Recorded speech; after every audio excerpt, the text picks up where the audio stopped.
Educación inclusiva es un concepto que tenemos que tener presente y claro para saber a qué cosa tenemos derecho cuando se habla de incluir en un sistema educativo regular o convencional a personas que puedan tener necesidades distintas o algún tipo de discapacidad.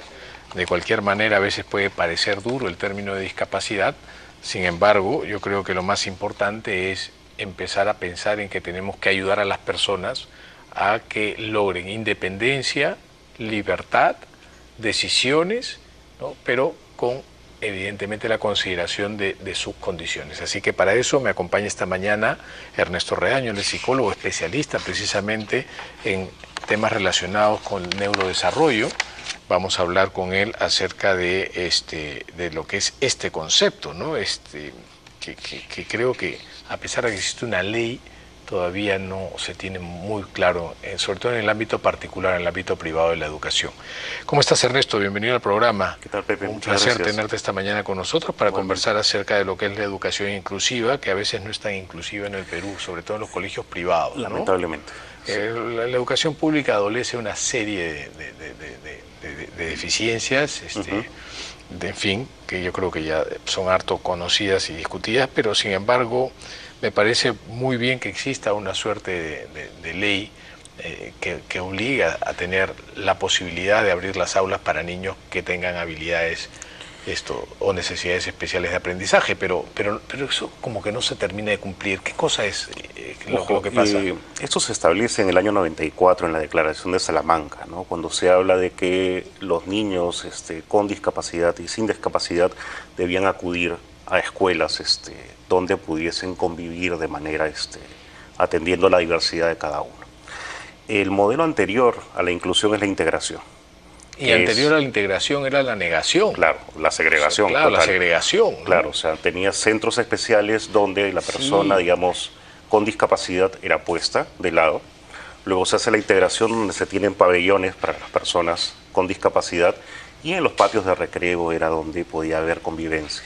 Y luego se hace el modelo de inclusión en donde en la misma aula, por lo menos según establece la ley peruana, tiene que haber 2 personas con necesidades educativas especiales por aula, tanto en colegios públicos como en privados. Ya. Entonces, como tú decías, es una ley. Es una ley. La Ley General de Educación establece eso. Y tiene su reglamento y todo. Tiene su reglamento, tiene sus normativas. ¿Cuáles son las dificultades para implementarla, en todo caso, para ejercerla o ejecutarla?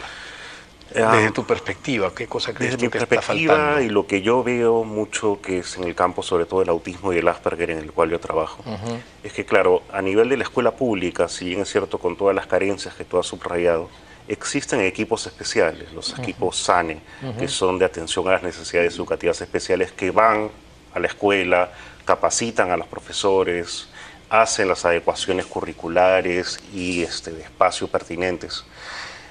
La dificultad es que en los colegios privados muchas veces esa inversión se quiere que la hagan los padres.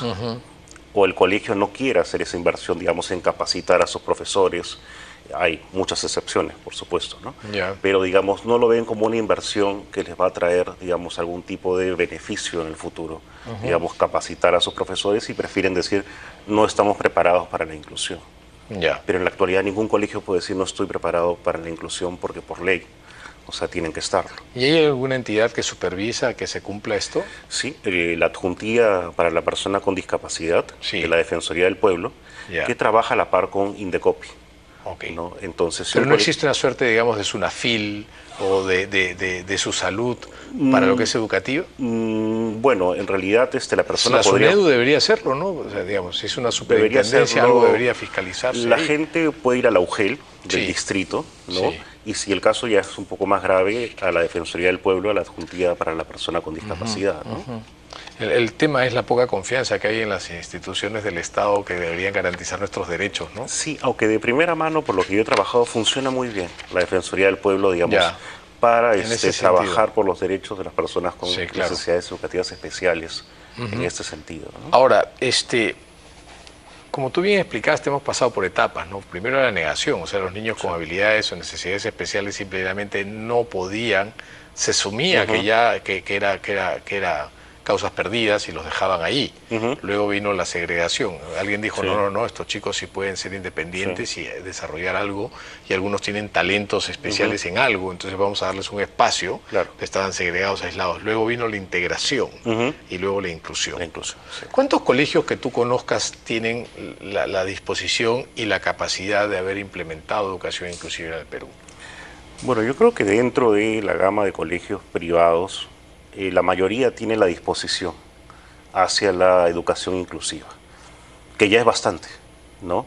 Y yo creo que están buscando muchos de ellos el entrenar a sus profesores, el hacer las adecuaciones al currículo, el hacer las adecuaciones muchas veces dentro de las aulas, ¿no? Porque si tú tienes dentro de un aula a una persona autista o a una persona con déficit de atención, tienes que variar mucho el entorno. No puede ser la carpeta específica y pretender que la persona esté sentada y que no salga y que, digamos, no se distraiga, entre comillas. Y todo eso es atender justamente a cada persona dentro de su diversidad. ¿Cómo lo han logrado en otros países, en otras realidades que tú conozcas, digamos, España? En otros países, por ejemplo, en España, hasta antes de la crisis había un muy buen sistema de inclusión educativa, pero sobre todo, por ejemplo, conozco el caso de, en Holanda, por ejemplo, los niños con déficit de atención tienen unas carpetas especiales, no sé si lo viste, salió, digamos, en el Facebook, donde tienen abajo unos pedales de bicicleta. Entonces pueden ir pedaleando durante la clase, ¿no? Claro. Y con eso bajas el nivel, pues, de distractibilidad. Los mantienes ocupados, sí. Claro, están haciendo algo, ¿no? O en muchos sitios se utilizan mecedoras para escuchar la clase. Entonces, mientras están leyendo, se están meciendo o están, digamos, atendiendo mejor que estar sentado en la carpeta, ¿no? Es lo que Thomas Armstrong llama un poco la clase neurodiversa, ¿no? Donde si tenemos personas con condiciones diferentes, autismo, dislexia, déficit de atención, etcétera, etcétera, digamos, cómo llegar a cada una de esas personas junto con las personas, entre comillas, normales, ¿no? ¿Cómo no? Tenemos una llamada de Jesús María, es Teresa Ernesto, que quiere hacerte una consulta.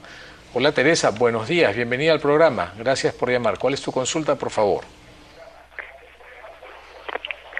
Sí, muy buenos días. Qué bueno que se esté tratando este tema por televisión. Yo soy una docente con 27 años de servicio, he estado en colegios particulares y estatales.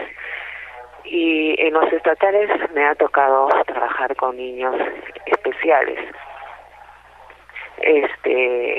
Con niños especiales de repente que ha tenido problemas muy graves, como es no regulan sus esfínteres, otros niños donde sí tienen habilidades para poder trabajar.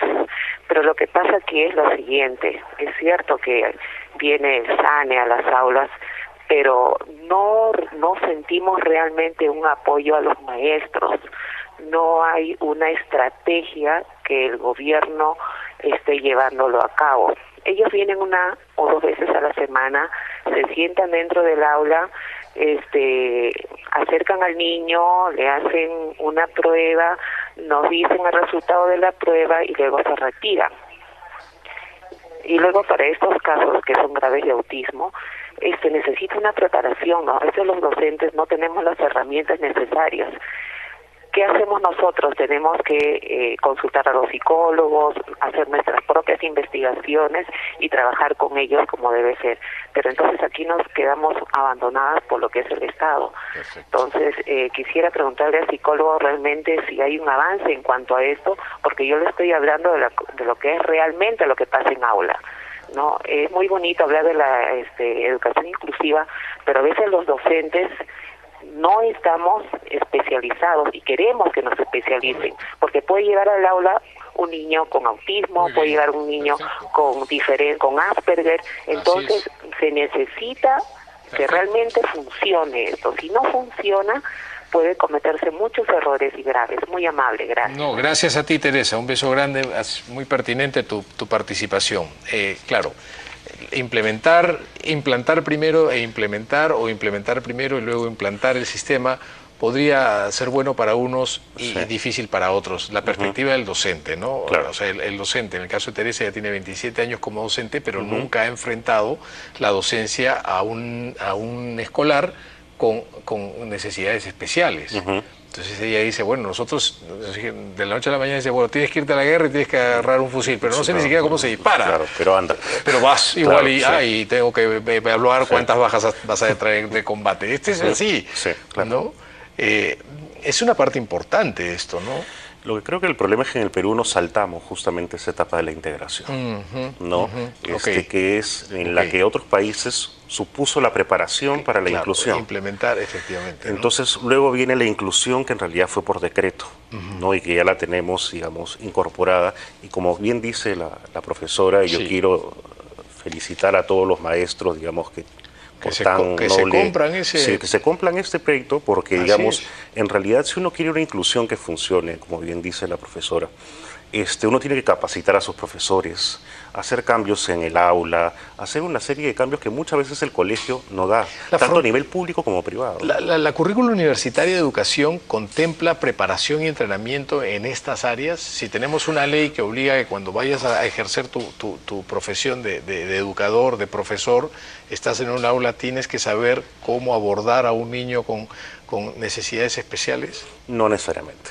O sea, es un aspecto importante porque claro, los que estudian pedagogía dentro de la integración debería estar contemplado eso. Y bueno, no vas a ser médico, sí, pero no te vamos a enseñar a hacer cesáreas, porque como de pronto casi no se hacen cesáreas, mejor no las aprendas, ¿no? Sí, claro. Claro. ¿No? Que es un poco lo que pasa en el ámbito, por ejemplo, de la psicología, ¿no? No te enseñamos condiciones del neurodesarrollo porque, bueno, no pasan, ya, bueno, en una clase por ahí te hablo. Una cosita, si es tan raro que en tu vida probablemente te encuentres con 1 o 2 casos, pero mejor no lo veamos, ¿no? No, sí, lo saltamos, ¿no? Eso también debería cambiar, y eso era parte de la integración que, según tú nos dices, nos hemos saltado. Claro, que era parte justamente de que las escuelas pudiesen, digamos, hacer, como te decía, pabellones, situaciones tipo, y fue lo que fue preparando la escuela inclusiva, ¿no? Entonces, claro, la gran inversión que tienen que hacer ahora los colegios es en capacitar a sus profesores, ¿no? Darles materiales de apoyo y hacerles comprender un poco que la inclusión, porque a veces uno habla de inclusión y suena, yo te tomo de aquí y te planto acá. Así es. ¿No? Y eso a veces se confunde con normalización. Claro, y cumplimos la tarea, ¿no? Claro, entonces normalización es todos iguales, pero oye, yo no encajo acá, vas a encajar. Y entonces a veces nos olvidamos que la idea de inclusión supone, ok, nosotros estamos acogiendo, pero también estamos recibiendo algo de la persona diversa. ¿Cómo mides los resultados, cómo mides los progresos del niño que está en un sistema educativo inclusivo, pero que tiene evidentemente pues algunas limitaciones en su forma de aprender, en la capacidad de desarrollarse? ¿Cómo vienen las promociones de un grado a otro? Sí, yo creo que lo primero que hay que ver es qué cosa queremos que aprenda el niño y por qué. Yo creo que si tú haces un recuento, yo hago un recuento de todo lo que aprendí en la escuela, posiblemente el 80% haya sido más o menos relleno, ¿no? Entonces, cuando uno tiene un niño que tiene alguna necesidad educativa especial, cada profesor sabe dentro de cada curso qué es lo específico que tiene que saber para que en la vida le pueda ir bien y se pueda desarrollar bien. Entonces, muchas veces las adecuaciones curriculares son eso, ¿no? Tratar de dar específicamente lo que la persona necesita. Ahora, la medición del éxito en eso también está no solamente en los resultados pues, cuantitativos, sino en la parte emocional de este niño. Se siente feliz yendo al colegio, logra hacer amigos, se siente realmente incluido en ese sentido de que puede convivir con los otros, de que hay un marco de tolerancia. O sea, cómo es la calidad de vida de este chico también. ¿No? Ahora, se ha dado el caso. En el segmento anterior, la doctora Manacero nos decía de chicos con síndrome de Down, por ejemplo, que van a la universidad. Sí, claro. ¿No? Estos chicos tienen un gran potencial dependiendo cómo los abordes psicopedagógicamente también.